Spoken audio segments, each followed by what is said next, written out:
and I had hoped that we could have resolved the situation in private. Daystar was unable to touch Joni Lamb's face for many years. Investigative journalist Julie Royce has so far revealed a terrifying secret that is upending the Christian media establishment. Quiet boardrooms, secret money, and betrayal that nobody anticipated. What Joni believed would remain secret is now abruptly revealed. Furthermore, the truth is far more terrifying than anyone anticipated. After hearing this, prepare to see Daystar in a completely different light. One of the largest Christian networks in the US was not intentionally destroyed by Julie Royce. But she was unable to leave after learning about the behind-the-scenes activities at Daystar. Christians had revered Daystar for ages. Millions of people worldwide received messages of hope, prayer, and faith. Speaking for the network, Joni Lamb was regarded as powerful, attractive, and incredibly devoted, particularly following the passing of her husband, Marcus Lamb. If you're enjoying this video, don't forget to like, share it with your friends, and subscribe to the channel for more amazing content. And hit the bell icon so you never miss an update. Now, back to the topic. What we were talking about was, she was viewed by many as a symbol of strength. However, when renowned investigative journalist Julie Royce began to pose challenging questions and expose corruption in religious organizations, things began to shift. Julie was already acquainted with the Lamb family. She worked closely with Marcus and Joni from 2007 to 2011, which allowed her to get a thorough look at Daystar's internal operations. She was more than just a local reporter. She had already entered. She realized something wasn't right when rumors began to circulate that the network was experiencing financial difficulties. Before she discovered Daystar, a lot of people had misconceptions about it. Little things were the first. Allegations of unnecessary expenditures and the usage of money for purposes unrelated to the ministry's purpose. However, the parts soon began to form a much more ominous image. Julie got to work. She examined bank data, tax filings, and public documents. She spoke with former co-workers. While some were afraid but frantically wanted to be heard, others were prepared to speak. What they discovered was disturbing. Rumors that the funds were being utilized for lavish vacations, upscale shopping, and even political involvement threatened Daystar's nonprofit status. The acquisition of a private aircraft was one of the most concerning red flags. Despite Daystar's claims that it was necessary for worldwide missionary activity, Julie discovered that the funding for it came directly from contributions. These items were not purchased with additional funds. They received funding from viewers, ordinary citizens who donated money with the belief that it would be used to aid others rather than purchase aircraft. After our journey, we returned home. Daystar purchased Yes for $100,000 in July. I was going to ask you that question. In addition, inquiries concerning that are being made online. Therefore, the answer is no, we paid for our trip entirely out of Daystar funds. We covered the cost of our honeymoon. All right. Another deception that has been proven to be untrue is that one. However, there were other concerns besides the jet. Julie saw that people were making financial decisions that appeared to be more motivated by power and image than by service. She discovered connections to political acts, inquired about the network's handling of its tax-exempt status, and observed discrepancies in the reporting of donations. It didn't seem to be the message Daystar claimed to convey. The worst theory, that certain ministry leaders were living in luxury while lecturing the public about aggressive measures to acquire money, was validated by former employees. A woman who answered the phone during a telethon described a really depressing incident. She told Julie about an elderly caller who was sobbing and claiming she had to give up her last $1,000 because she owed money. God would return 10 times the money, according to a television preacher. According to the employee, things changed right then and there. The feeling of hope was vanished. People seemed to be being taken advantage of. Julie continued, and her reports continued to increase. She told more than just the facts. She managed to survive in this way. A setting where Daystar's executives were less spiritual mentors and more business executives. She realized that this wasn't a single error when she pieced everything together. It was a methodical, covert approach to business that was designed to go unnoticed. Whatever the case, Julie saw it. She did not merely bring it to light. She unleashed it on the world. The outcome was immediate. Fans of Daystar who had been around for a while were taken aback. Many people began returning their gifts. Each church followed its own path. The responses to their inquiries infuriated the public. Julie did more than simply investigate. The silence was broken by her. She demonstrated the importance of responsibility even in Christian media, which places a high reliance on faith. And removing responsibilities doesn't hurt those at the top. They are the ones who donate because they have faith, hope, and trust. Julie's work received negative comments. According to some, she was disparaging the church. Some claim it was an attempt to propagate false information. Julie, however, never gave up. She appeared to be paying attention. What is true? Daystar wasn't the only location where she was taken aback by her discovery. Many individuals were prompted to reflect by it. This did not sit well with ministries.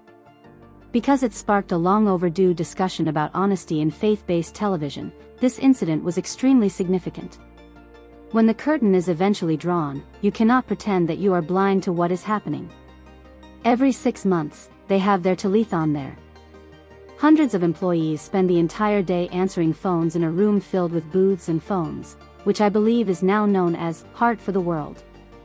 During the telethon, the Department of Prayer was also in charge of collecting donations over the phone. However, there were occasions when the volume of calls was so high that all employees had to put their phones on wait. Thus, this was one of those unique occasions. Many folks were phoning. My phone immediately rang. This nice little old lady tells me how much debt she has while crying. As someone on the show stated that if you give $1,000 today, God will repay $10,000, she intends to give Daystar the little money she has left on her credit card even though she doesn't have any cash on hand. I can't even describe how terrible I felt when I ran the card and saw the number. There was something seriously wrong. It all began with a private jet, not just any plane, and it was the first time I paused and asked myself, do I want to be a part of this? Is this the kingdom of God? Typically, a private jet is associated with comfort, riches, and power. And when the public learned that Daystar, a Christian television network that receives funding from ordinary Christians, had purchased one, they were not pleased. It was a thunderclap of news. Some believed that putting their final money in envelopes would aid God's work. However, same money could have been utilized for expensive leather seats, meal delivery, and petrol for traveling across the nation. The network initially attempted to defend the purchase. They claimed that it was a useful instrument for service and a crucial component of reaching people worldwide. Daystar actually had a wide span. They hosted conferences around the world, held fundraisers, and took pictures at mission areas. However, the pieces did not come together when investigative writer Julie Royce examined the jet's history. This decision was not a simple commercial decision. Instead of having a clear goal, it appeared to be something done to support a way of life. Julie discovered that missionary flights were not the only uses for the aircraft. It was utilized in private. For those at the top, it was a minor victory. Before long, someone posed a poor question. Was Daystar becoming a business instead of a church? People asked that question not only in quiet living rooms or on websites. It spread swiftly. There was anger among the crowd. Because they were impoverished, some gave. Some have been donating for a long time. They now questioned whether their sacrifices had contributed to the establishment of another person's empire. The jet, however, was only the first step. Julie discovered more unsettling items the deeper she dug. Daystar's status as a church had long been mandated by law. It was exempt from filing Form 990, a public financial statement required by most NGOs, since it was not a tax-exempt organization. This essentially meant that nobody could see where the funds were being spent. The amount of money spent on speeches, events, salaries, and personal benefits could not be tracked. It was all in the past. A curtain. Alarms were triggered by that alone. To demonstrate their credibility, ministries that receive donations from the general public typically make their financial information available to the public. Daystar didn't have to, though. Furthermore, under Joni Lamb's leadership, it didn't occur. The secret merely increased suspicion. Why conceal the records if you're doing everything correctly? Then came the politics. Despite Daystar's long-standing conservative stance, Julie's reports demonstrated the network's close ties to political organizations. Daystar broadcast programs that explicitly favored particular politicians during significant election cycles. Network hosts have occasionally appeared during election rallies. Instead of discussing their religious beliefs, political guests were allowed to spend time on the broadcast promoting campaigns and objectives. The IRS has explicit guidelines about this. Organizations and churches are free to express their opinions on moral matters, but they risk losing their tax-exempt status if they openly endorse political candidates. Daystar, though, appeared to fearlessly walk, and occasionally cross, that boundary. It was difficult to distinguish between teaching and campaigning because of the network. And that was the final straw for a few spectators. Their contributions did not support political initiatives. They donated funds to support missions and humanitarian endeavors, pray, and spread the gospel. A sense of betrayal increased as more details emerged. Once regarded as the queen of Christian television, Joni Lamb was now a spokesperson for a network that resembled a corporation rather than a place of worship. She has discussed religion, family, and right and evil for years. Now, however, her integrity was being questioned. She made poor financial choices and offered feeble justifications for the jet.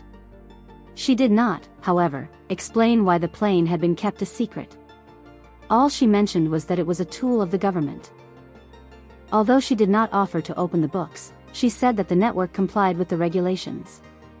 And when more individuals began to ask questions, Daystar remained silent. The response was prompt. Donors ceased to provide.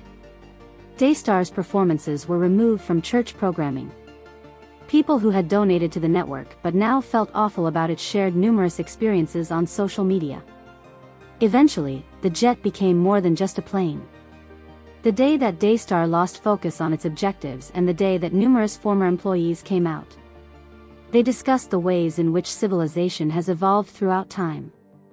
Daystar initially seemed like a calling. There was a lot of work completed. Hours, shared prayers, and had the impression that they were creating something sacred. However, as the network's wealth increased, things started to shift. Funds and priorities shifted, and the primary goal shifted from evangelizing to image protection. Employees were able to see who was on the aircraft and who wasn't, who was given access, and who received raises. The distance between the bosses and the employees grew. Those who went by the name Daystar were rumored to have first-class accommodations, pricey clothing, and elegant meals. However, because to a lack of financial openness, the size could not be verified. Since there was no method to heal the wounds, they grew worse. Not everyone was only curious about what was happening. They believed they had a right to know since it was their money, their religion, and their trust. Participating in politics also caused pain. Daystar fans came from a wide range of backgrounds. Both conservatives and non-conservatives were present. However, they all believed they were backing a ministry rather than a campaign. The network's political messaging caused individuals to quarrel with one another where there had been harmony. Some viewers completely gave up. There were many who believed that Dyer had been transformed into a machine. Power is more important than God. For many, witnessing a significant change in someone they looked up to was one of the most difficult things. Joni Lamb had been a mark of strength, especially since Marcus's passing. She got the job done, kept the network functioning, and was a rock on stage. However, no one knew her true name anymore. Did she have command? Was she aware of what was happening with the funds? Worse, did she approve of it? Joni defended the network in a few words. According to her, the truth was being altered by the news. The ministry is still doing good work, she remarked, but her silence was more forceful. No financial breakdown, apologies, ambiguous promises that everything would be all right, or acknowledgments of errors were there. Furthermore, it is no longer appropriate to tell people to believe without evidence. Julie Roy, however, refused to compromise. She continued to write notes, speak with sources, and provide information. Getting even wasn't the major goal of her efforts. It has to do with accountability. She had done something that no one else dared to do, regardless of how people felt about her. She revealed the truth by drawing back the curtain. Ultimately, it was about more than a jet or politics. It has to do with honesty and a network that was initially built on trust but later turned covert. It dealt with contributors who believed they were supporting God's mission but discovered they were really funding luxury. It was about leaders who demanded transparency yet remained silent.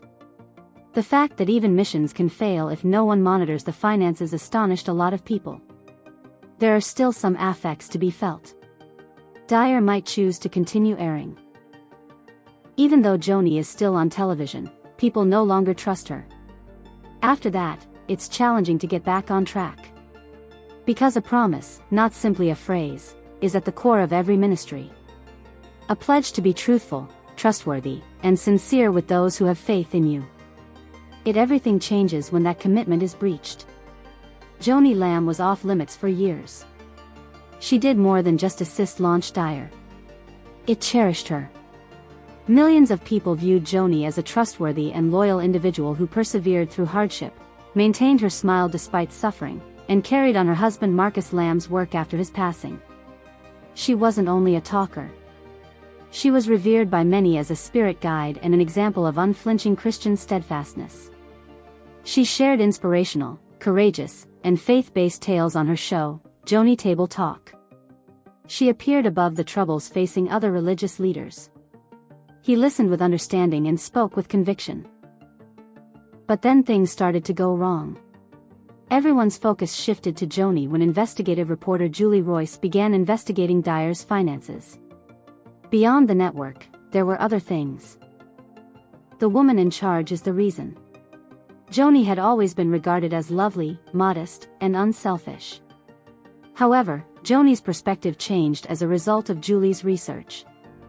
They were accused of having connections to political campaigns, spending a lot of money on luxuries, and using donated funds in dubious ways. It wasn't as obvious as some had hoped, but Joni Lamb was the one behind it all, protecting the network and herself. Joni first struggled to maintain her composure. She conducted a few brief interviews, spoke to her audience, and gave a few speeches. She discussed leaving a legacy, remaining faithful in the face of adversity, and God's grace. However, the charges were stronger than her responses. When questioned about it, she said that the provided private jet was required for ministry travel, but she never gave an explanation for why there hadn't been any transparency.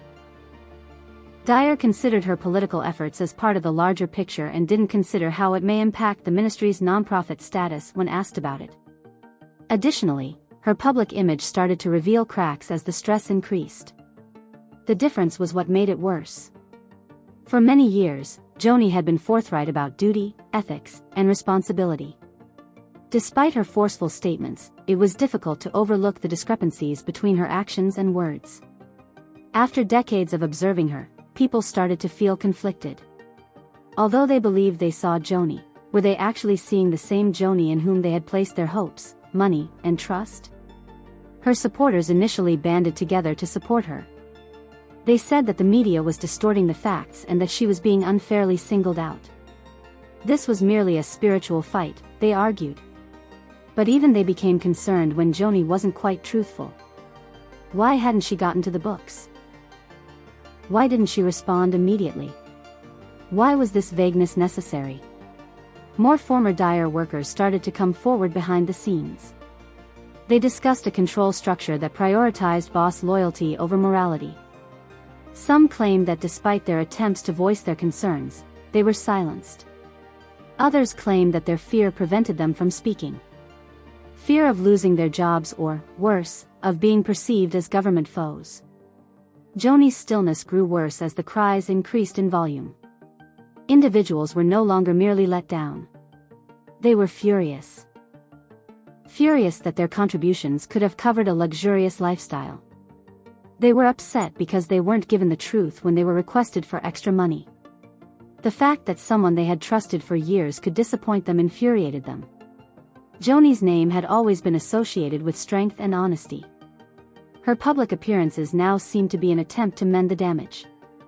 She seemed like she did it all the time with her cool voice. Her smiles were phony. And no matter how many passages she quoted or how many tears she wept, the public's misgivings grew stronger. On social media, things became heated. Many people responded angrily to posts that defended Joni.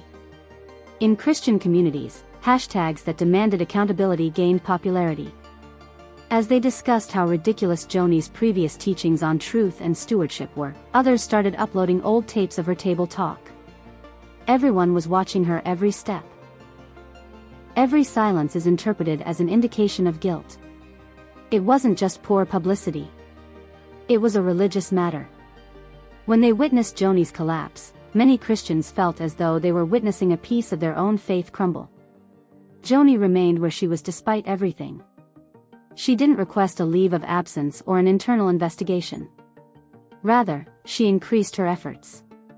Rather of responding to misconduct, she described it as an assault on the faith. She talked about having a difficult time and being persecuted. She failed to recognize the suffering of those who had previously assisted her, though. They donated what little they had because they were single mothers. When the prayer lines were summoned, those elderly women sobbed. The family that watched every night found it fascinating. It seemed as though Joni was abandoning them all when she declined to discuss the allegations in public. In many respects, Joni's reputation was unaffected by Julie Royce's charges. Joni's reaction caused it to fall apart. Her silence drowned out what she had to say. The notion that she was somehow above reproach was shattered by her defensiveness, which appeared out of touch, and her inability to fully open the books and confront the truth. Before she became embroiled in one of the largest scandals in Christian news, Joni Lamb was adored for her loud voice. Despite the fact that the network continued to air it, her character was permanently damaged. She went out in public because she trusted others, was modest, and had faith. But as the strain and attention became intense, that image slowly, horribly, and in front of many people crumbled. Several churches were rocked by the Dyer and Joni Lamb controversy. The entire neighborhood was rocked. Churches abruptly split in two across the nation. People were now sitting on opposing sides of a conflict that was getting worse after years of praying together. While some thought Joni was being unfairly singled out by the media, others felt deceived and wanted to know what had happened. It was worth more than 100,000 pennies or a private plane. We discussed faith, trust, and the results of leading in God's name. Without any restrictions, individuals discussed difficult topics in small groups and in church foyers. She has accomplished a great deal. Now why would she lie? Some people inquired. They had offered their time, money, and prayers, and some of them had said, doing good doesn't excuse hiding the truth. They had watched Dyer as they waited in hospitals, when they needed spiritual support, or when they were alone at night.